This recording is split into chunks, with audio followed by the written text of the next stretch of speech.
The dogs were dead. The fires were still burning. The food was still warm. But every single person, all 25 of them, was gone. Not missing, not fled, gone. And the most terrifying part? The graves had been dug up from below. But to understand how we got here, we have to go back.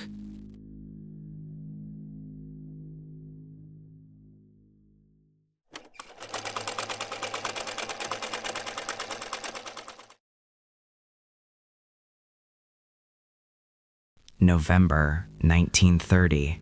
Picture the most remote place you've ever been. Now multiply that isolation by 1,000. That's Lake Anjikuni, a massive frozen body of water buried deep in what is now Canada's Nunavut territory. 500 miles from the nearest town, no roads, no radio, no way in or out except by canoe or dog sled. This is a place where winter doesn't ask permission, where temperatures plunge so fast that exposed skin freezes in minutes. It was here, in this brutal, beautiful wilderness, that a Canadian fur trapper named Joe LaBelle was paddling his canoe one bitter morning, low on food, running short on supplies, and desperately looking for a familiar face. LaBelle knew this area well. He'd traveled these frozen waters before, and he knew that tucked along the southern shore of the lake was a small, welcoming Inuit settlement, maybe 25 men, women, and children who had always traded with him before. He could already picture it: the smell of hot food, the warmth of a fire, the sound of voices. He adjusted his paddle and aimed for shore. What he found instead would haunt him for the rest of his life. LaBelle beached his canoe and called out a greeting from the edge of the settlement. Silence. He called again. Nothing. Then movement. 2 emaciated huskies dragged themselves toward him, barely alive. Their ribs pressed through their fur like fingers through a glove. LaBelle stepped into the village. The first thing he noticed, the fires were still going. Pots of food hung over the flames, long since burned and welded to the sides of the cooking vessels. Inside the huts, everything was exactly where it should be. Weapons, furs, personal belongings. In one hut, a child's sealskin coat lay mid-repair, a needle still threaded through the fabric as if the person sewing it had simply stood up and walked away in the middle of a stitch. There were no signs of a struggle. No blood, no chaos, no footprints leading away from the camp. Just absence. Total, inexplicable absence. LaBelle counted 7 sled dogs lying dead on the outskirts of the camp, starved to death. These were working animals, trained and valued. The Inuit would never abandon their dogs. And yet here they were, dead in the snow, just a few feet from untouched food supplies they hadn't touched. Think about that for a second. The dogs were chained up. The food was right there, and they still starved. Whatever happened, it happened fast. And then LaBelle found the graveyard. For the Inuit people, the dead are sacred. Disturbing a burial site is not just disrespectful, it is unthinkable. It violates some of the most deeply held beliefs in their culture. The idea that any Inuit person would willingly desecrate their own ancestors' graves is almost impossible to comprehend. But that's exactly what LaBelle was staring at. The graves had been dug up, every single one. The bodies gone. And here's the detail that separates this from any normal crime scene. The soil around each grave was frozen solid, hard as rock, the kind of ground that would take hours to break through with proper tools. There were no tool marks, No signs of digging, no disturbed earth around the edges. It was as if the bodies had been lifted out from below. The headstones were stacked in two neat piles nearby, carefully, almost respectfully arranged, as if whatever removed the bodies wanted to leave things tidy. LaBelle had seen enough. He grabbed what food he could carry, scrambled back to his canoe, and got out of there as fast as he could paddle. As he pulled away from shore, he looked back one last time. The village was now glowing, bathed in a strange pulsating blue light emanating from somewhere beyond the horizon. He paddled faster.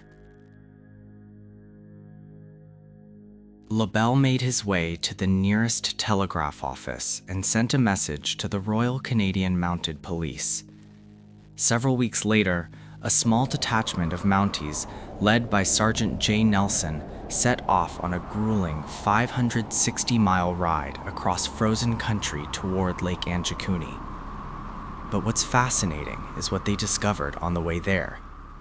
Their first stop, a local hospital where an Inuit trapper named Sach was recovering from severe frostbite. He'd been found unconscious in a snowdrift alone, his legs frozen nearly solid.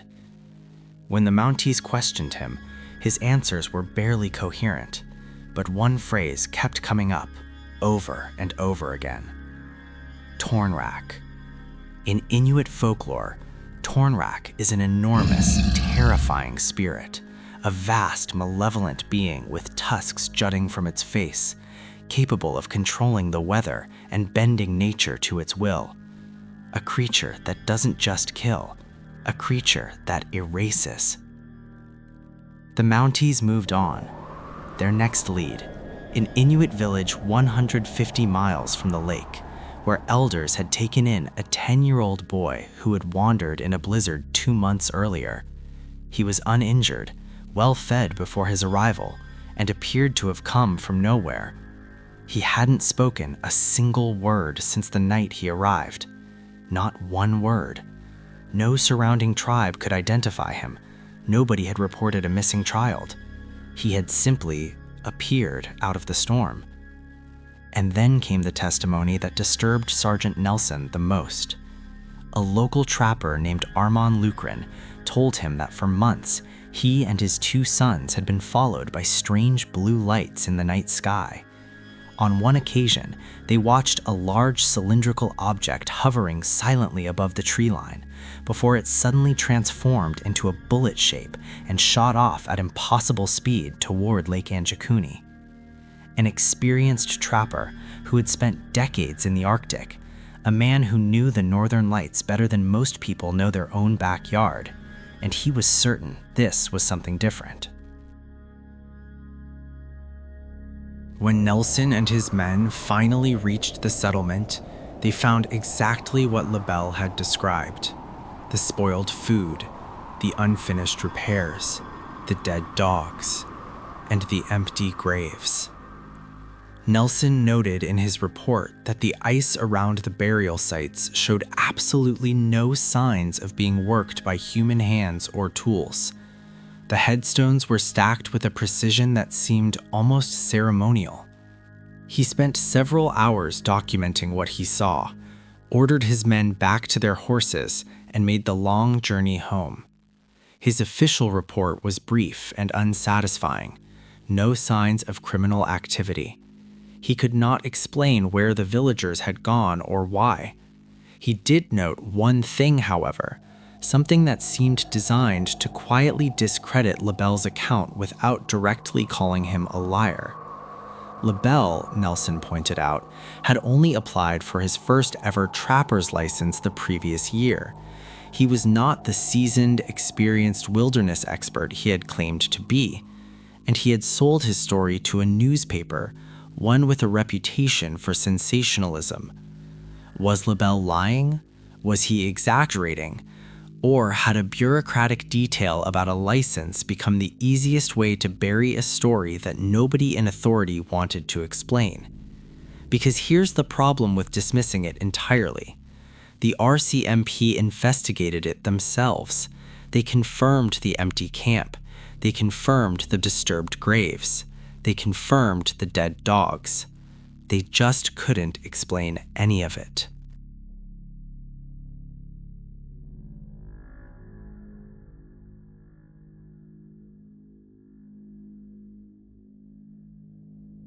So, what happened? Let's go through the serious possibilities and be honest about where each one breaks down. Maybe the villagers sensed danger, a disease outbreak, a neighboring threat, a spiritual sign, and simply walked away. It's plausible. Inuit communities sometimes relocated quickly. But here's what doesn't fit. They left everything: their weapons, their sleds, their food, their dogs, which were not just pets but essential survival tools. In the Arctic, leaving your sled dogs behind isn't a choice, it's a death sentence. And even if they did leave on foot, they left no tracks in the snow. None.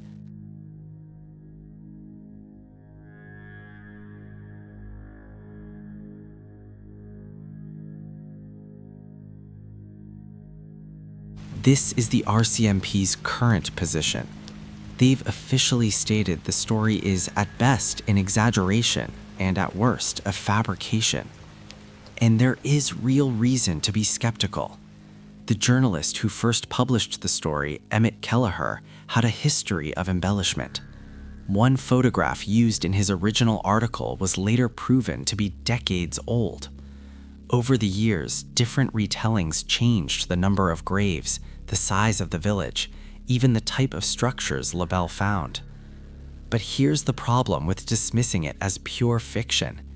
The RCMP did send officers, they did investigate, and their own sergeant filed a report confirming the abandoned camp. You can't send law enforcement to investigate a story and then later claim the story never existed.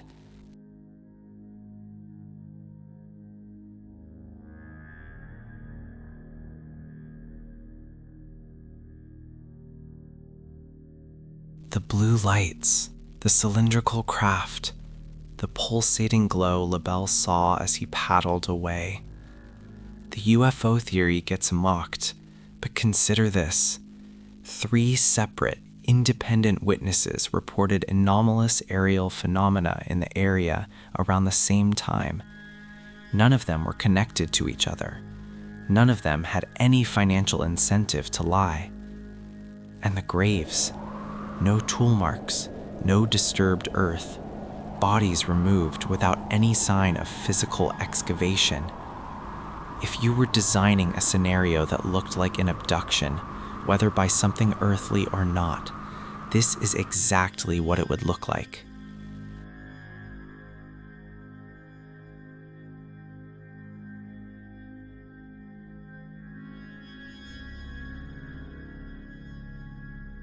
The most unsettling theory isn't the one from science fiction.